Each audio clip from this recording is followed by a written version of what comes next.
에덴의 기쁨을 누리며 삽시다 라는 제목으로 말씀을 나눌 때 많은 은혜 받으시길 바랍니다.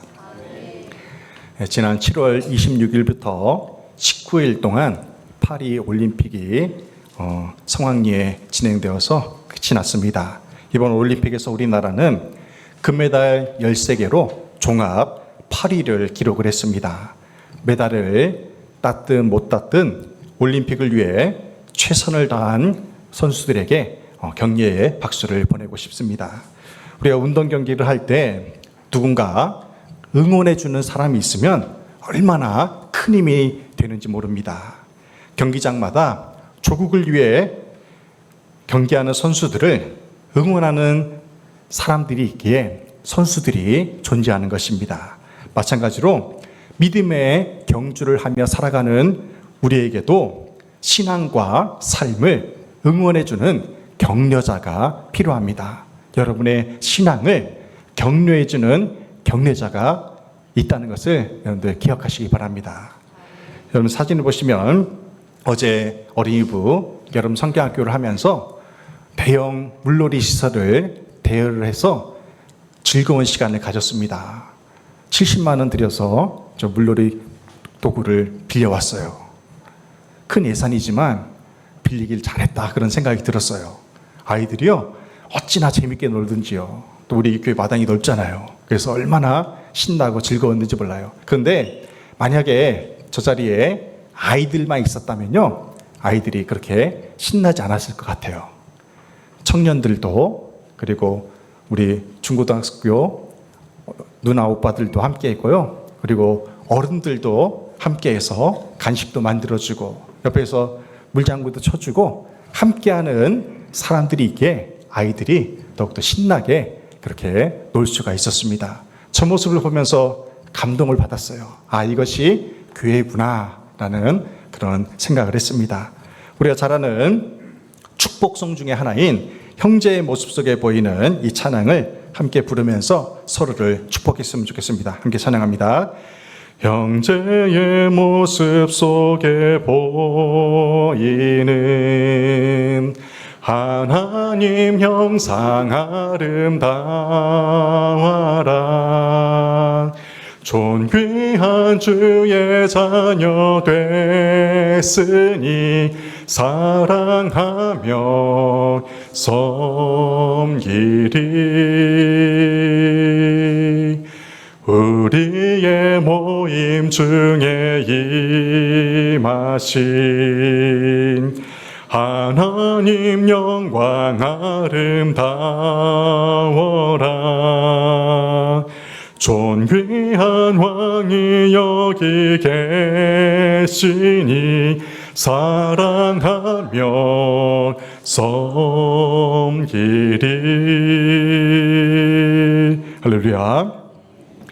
무더운 여름에 지쳐있는 우리 사랑하는 교우들에게는 격려의 박수를 보내드리고 우리 예배를 기뻐 받으시는 하나님께 영광의 박수를 올려드리겠습니다. 힘내시기 바랍니다. 하나님 감사합니다. 하나님께서는 우리 인간을 하나님의 형상대로 창조하셨습니다. 그래서 서로의 모습 속에 누구의 형상이 있는 거예요? 하나님의 형상이 있는 것입니다. 그래서 상대방을 향해서 욕하고 모욕하면요 결국에는 하나님을 욕하고 모욕하는 것이 되는 것입니다. 그리고 하나님께서 당신의 형상대로 창조하신 이 인간들을 어디에 살게 하셨냐면 에덴 동산에 살게 하셨습니다. 창세기 2장 8절에서 이렇게 말씀합니다. 여호와 하나님이 동방의 에덴에 동산을 창설하시고 그 지으신 사람을 거기 두시니라. 아멘. 에덴 동산은 하나님이 창조하셨기 때문에 모든 면에서 완전하고 풍요로운 곳이었습니다. 70인역 성경은 이 에덴을 파라다이스라고 하잖아요. 낙원 그리고 기쁨으로 그렇게 표현합니다. 그래서 에덴 동산하면 에덴이 기쁨이라는 뜻이고 동산이 울타리입니다. 하나님께서 에덴 동산에 인간을 두신 이유는요 기쁨의 울타리 안에서 살아가라고 그렇게 에덴 동산에 살게 하신 것입니다. 그렇다면 이 성경에 나오는 에덴 동산이 어디쯤에 있을까요? 생각해 보셨습니까? 최초로 하나님이 사람을 살게 하신 곳, 그곳이 어디일까? 어디인지는 분명하게 알 수 없지만 창세기 2장 14절에 보면 이런 지명이 나옵니다. 히데겔과 유브라데 강. 이 히데겔이 티그리스 강이고요. 유브라데 강이라는 지명이 나오는데 여기가 오늘날 이라크 지역입니다. 이라크. 그 지역이라고 우리가 여겨지고 있어요. 그 강의 이름을 따서 최초로 하나님이 사람을 살게 하신 그 지역이 이라크 지역이었다는 것입니다. 에덴 동산의 중앙에는 두 그루의 나무가 있었어요. 오늘 이 두 그루의 나무가 중요한데요. 창세기 2장 9절에서 이렇게 말씀해요. 여호와 하나님이 그 땅에서 보기에 아름답고 먹기에 좋은 나무가 나게 하시니 동산 가운데에는 생명나무와 선악을 알게 하는 나무도 있더라. 아멘. 두 그루의 나무가 뭐예요? 생명나무와 선악을 알게 하는 나무. 선악을 알게 하는 나무는 우리가 잘 아는 선악과입니다. 우리는 이 생명나무와 선악과가 어떤 나무인지 잘 알지 못해요. 중요한 것은요, 나무의 열매가 아니라 두 나무를 통해서 말씀하시는 하나님의 언약의 말씀입니다. 하나님께서는 생명나무를 통해서 선악과를 통해서 우리 인간과 언약을 맺으셨어요. 먼저 생명나무는 어떤 언약을 담고 있을까요? 이 구속사적으로 보면 생명나무는요, 예수 그리스도를 믿음으로 말미암아 주어지는 영원한 생명의 약속입니다. 영원한 생명을 두 글자로 뭐라고 합니까? 영생이라고 하죠. 영생. 그래서 신약 성경에는 생명이라는 단어로 많이 표현하는데요. 성경에 나오는 생명은 곧 영생을 의미합니다. 하나님을 의지하고 순종하면 영원한 생명을 주시겠다는 그 약속이 바로 이 생명나무에 담겨 있는 것입니다.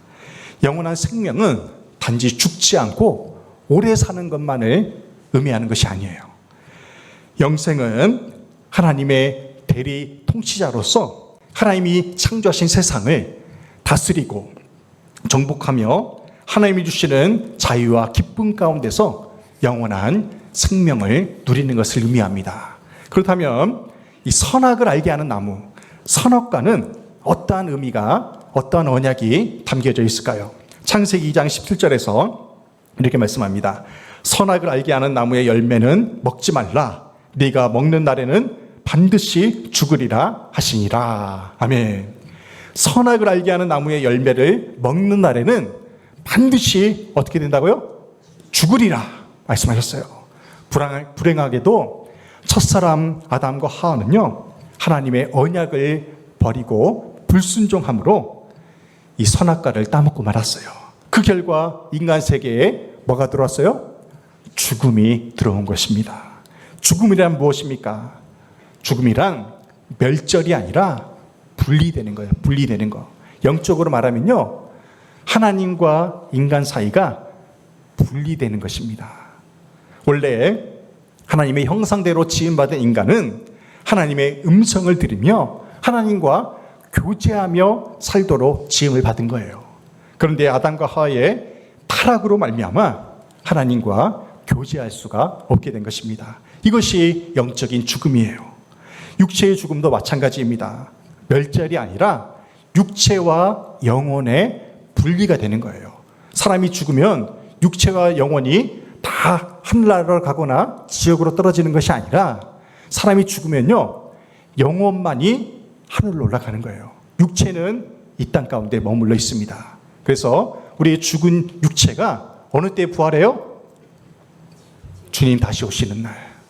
주님이 심판주로 오시는 그때에 우리의 육체가 부활하는 것입니다. 그것을 우리는 이해를 해야 돼요. 이렇게 아담과 하와가 하나님과 맺은 그 언약을 지키지 않고 불순종했기 때문에 모든 사람이요, 죄와 사망의 법 아래에 놓이게 된 것입니다. 아담과 하와가 선악과를 따먹은 이유가 무엇일까요? 에덴 동산에 먹을 것이 없어서 그 금단의 열매를 따먹었을까요? 아니면 단순한 호기심 때문에 먹은 것입니까? 아니라는 거예요. 이것은 의도적인 반역이었습니다. 첫사람 아담과 하와의 의도적인 반역이었어요. 하나님의 통치를 받지 않고 하나님이 창조하신 나라를 자신들이 차지하기 위해서 의도적으로 선악과를 따먹은 것입니다. 창세기 3장 5절에서 이렇게 말씀해요. 너희가 그것을 먹는 날에는 너희 눈이 밝아져 하나님과 같이 되어 선악을 알 줄 하나님이 아심이니라. 아멘. 사탄을 상징하는 뱀이 하와를 유혹합니다.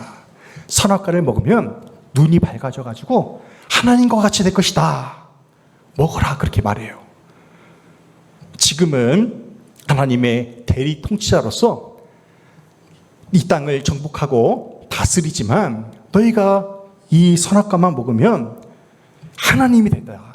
하나님이 되어서 하나님의 간섭을 받지 않고 너희 스스로 판단하고 결정하면서 너희가 주인이 되어 살 수 있다. 그렇게 뱀이 유혹을 한 것입니다.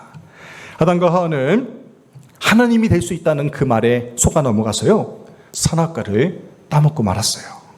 사탄이 입에 넣어주는 것을 억지로 먹은 것이 아니에요.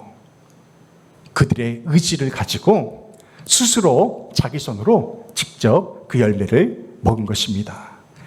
많은 사람이 선악과 이야기가 나오면 이런저런 불만을 말하기도 합니다. 어떤 사람이 이렇게 말해요. 하나님이 에덴 동산에 애초에 선악과를 안 만들어 놓으셨으면 죄가 이 땅에 들어올 일이 없지 않습니까? 왜 만들어 놨습니까? 그렇게 불평하는 사람이 있어요. 두 번째는 이런 사람도 있어요. 아담과 하와가 사탄의 유혹을 받아서 그 선악과를 따먹으려고 할 때 하나님 도대체 뭐 하고 있습니까? 그렇게 불평하는 사람도 있어요. 또 이런 사람이 있습니다. 선악과가 없었다면 인간의 죄 때문에 예수님이 십자가에 달려 죽지 않아도 되지 않았습니까? 이렇게 불평하는 사람이 있어요. 대부분의 사람들이 이 선악과를 먹음으로 인해 주어진 그 결과, 그 저주만을 생각을 합니다. 하지만요, 우리는 그 나무에 숨겨진 하나님의 은혜를 볼 수 있어야 됩니다. 에덴 동산의 아담과 하와는 참으로 대단한 존재들이었어요. 하나님의 대리 통치자로서 모든 것을 정복하고 다스릴 수 있는 고난이 있었던 것입니다. 창세기 1장 28절에서 이렇게 말씀해요. 하나님이 그들에게 복을 주시며 하나님이 그들에게 이르시되 생육하고 번성하여 땅에 충만하라. 땅을 정복하라. 바다의 물고기와 하늘의 새와 땅에 움직이는 모든 생물을 다스리라 하시니라. 아멘. 하나님께서 인간을 창조하시고 가장 먼저 하신 일이 무엇입니까? 복 주신 일이에요. 하나님이 인간을 얼마나 사랑하셨으면요, 그들이 창조하시고 나서 복을 먼저 주셨어요. 그리고 나서 생육하고 번성하고 땅에 충만하라, 다스리라, 그렇게 명하신 것입니다. 얼마나 큰 은혜를 주신 것입니까? 하지만 인간은요, 하나님이 아니라는 거예요. 하나님은 인간을 관계를 하기 위해서 창조하셨지만 하나님으로 창조하지는 않았었다는 것이죠. 그래서 인간은 창조주가 아니에요. 하나님에 의해 지음받은 피조물에 불과하다는 것입니다. 피조물의 특징은 무엇입니까? 창조주 하나님만을 의지해야 살 수 있다는 거예요. 그러므로 인간은 하나님을 떠나서는 결코 살 수가 없습니다. 인간이 행복해지기 위해서는 우리 자신이 피조물이라는 사실을 인정을 해야 됩니다. 그리고 나 자신의 한계를 인식해야 우리가 하나님을 의지하며 주님의 도우심의 손길을 구하며 살 수가 있습니다.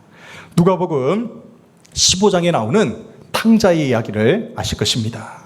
둘째 아들이 아버지의 유산만 있으면 먼 나라에 가서도요, 잘 먹고 잘 살 수 있을 것이라 확신을 했어요. 그래서 먼 나라에 갔지만 그 모든 재산을 다 탕진하고 거지꼴이 돼서 그가 깨달은 게 무엇입니까? 아, 내 아버지 집에 있을 때 내가 안전하구나, 내가 평안하구나, 그것을 비로소 깨닫게 된 것입니다.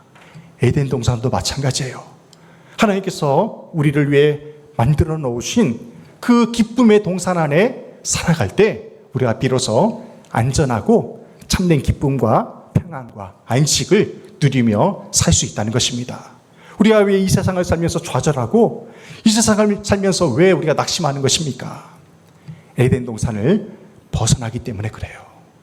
에덴 동산 안에 있으면 하나님이 우리의 모든 아픔을 만져주시고 치료해 주시고 회복해 주셔서 다시 우리로 하여금 그 기쁨의 동산 안에서 살게 하신다는 것입니다. 오늘 예배드리는 우리도 마찬가지예요. 우리가 하나님 없이 내 생각과 내 방식대로 살아간다면 반드시 후회할 날이 온다는 것입니다. 물고기가 물을 떠나서는 살 수 없듯이 우리 인간도 하나님을 떠나서는 살 수 없기에 무슨 일이 있어도 우리는 주님 품 안에 있어야 한다는 것입니다. 그래야 주님의 보호하심과 돌보심의 은혜를 온전히 누리며 살아갈 수가 있어요. 하나님이 이 생명나무와 선악과를 에덴 동산의 중앙에 두신 이유가 있습니다. 그 이유가 중요해요. 그 이유는요, 피조물인 인간이 매일매일 그 생명나무와 선악과를 바라보면서 자신의 한계를 인정하라는 것입니다. 그리고 하나님만을 의지하며 살라고 에덴 동산 중앙에 그 두 나무를 두신 거예요. 특히 선악과는요, 창조주 하나님과 피조물인 인간의 유일한 구분점이 됩니다.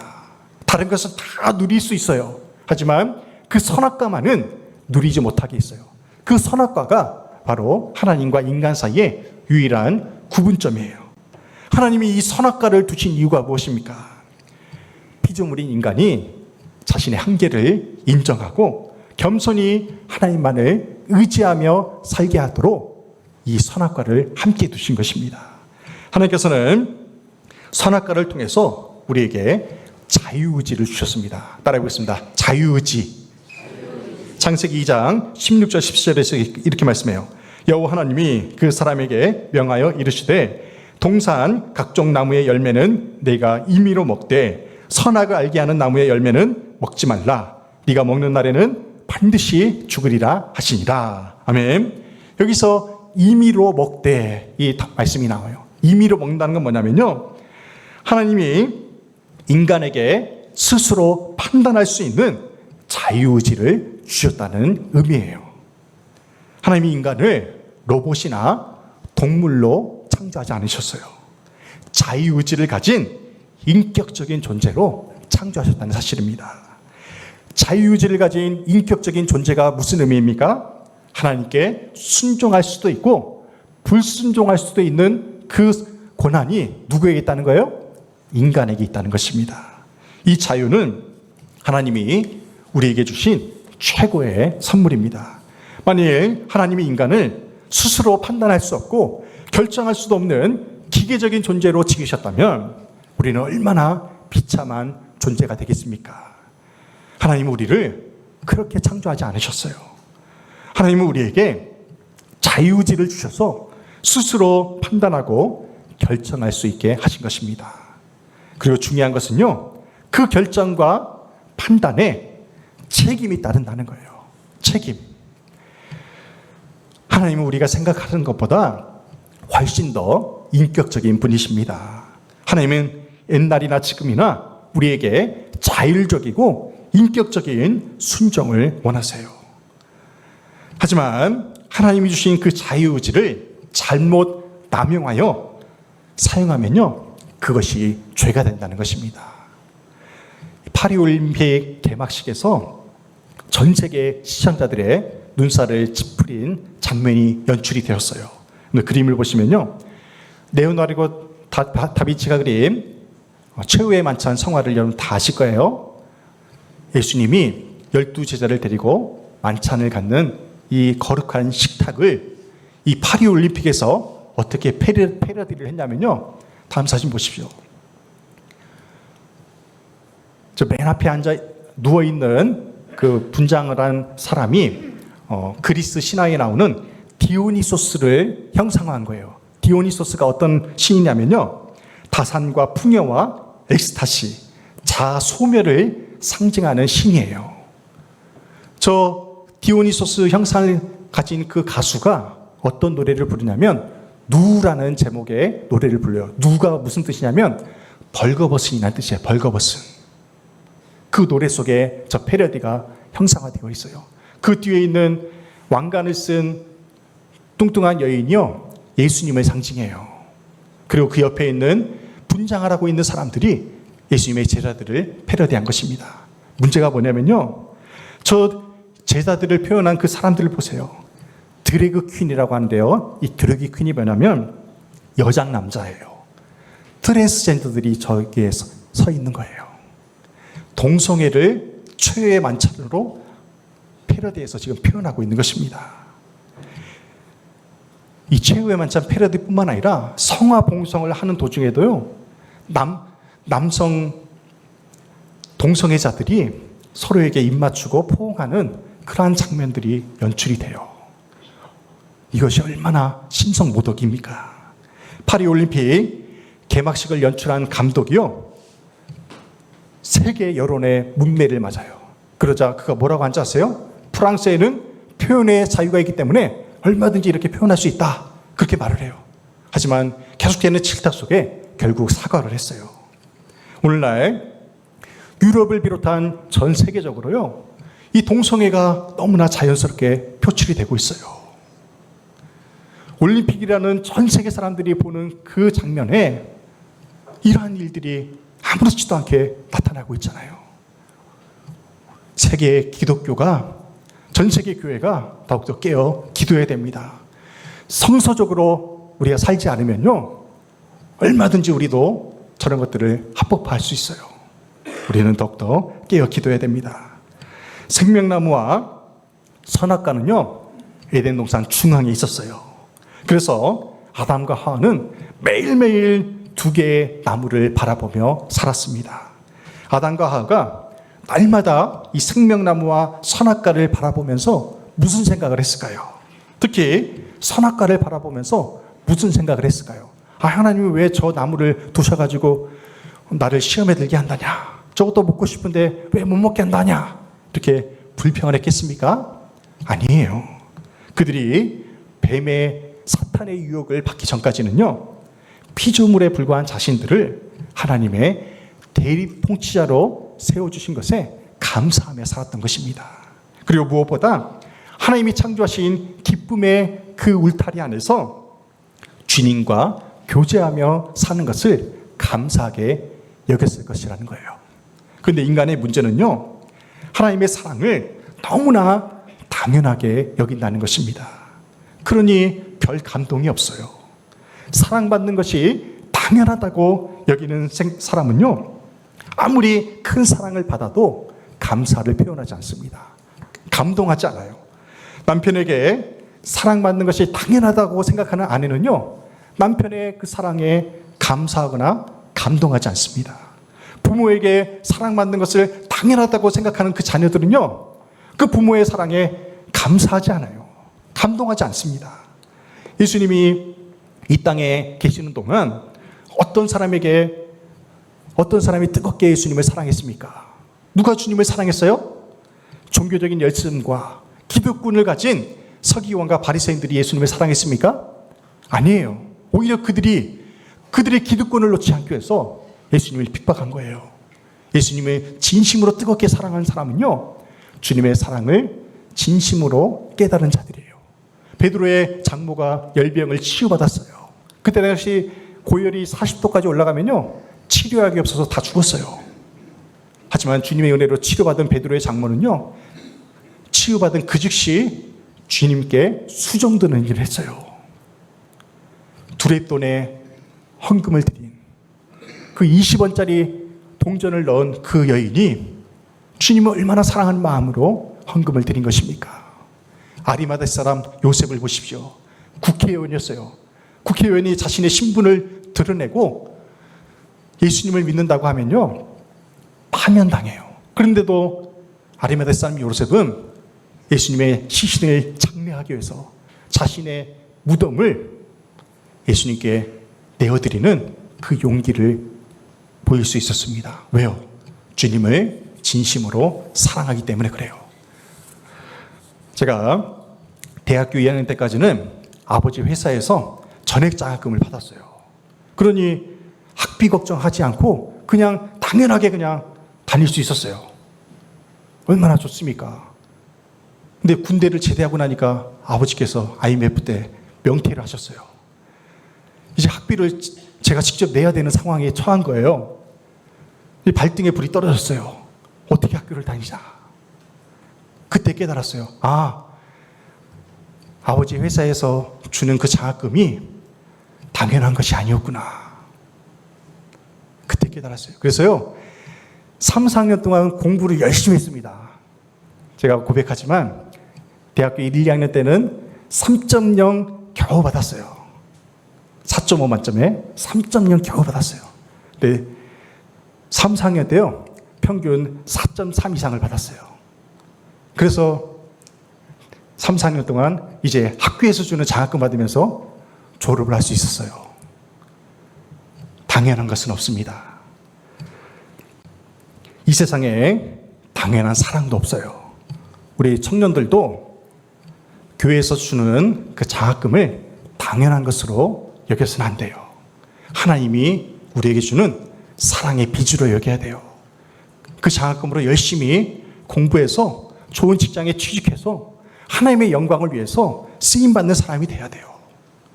11조도 하고 감사도 하고 선교도 하고 구제도 하면서 주님의 영광을 위해서 쓰임받는 삶을 살라고 많은 교인들이 학생들을, 청년들을 응원하고 지지하고 격려해 주는 것입니다.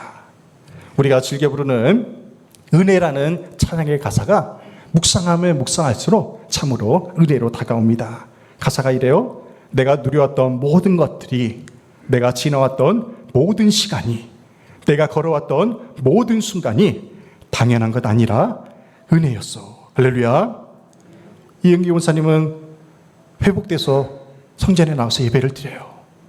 얼마나 이 예배가 그리웠겠습니까? 얼마나 이 예배를 사모하면서 치유되기를 기다렸겠습니까? 여러분들도 마찬가지예요.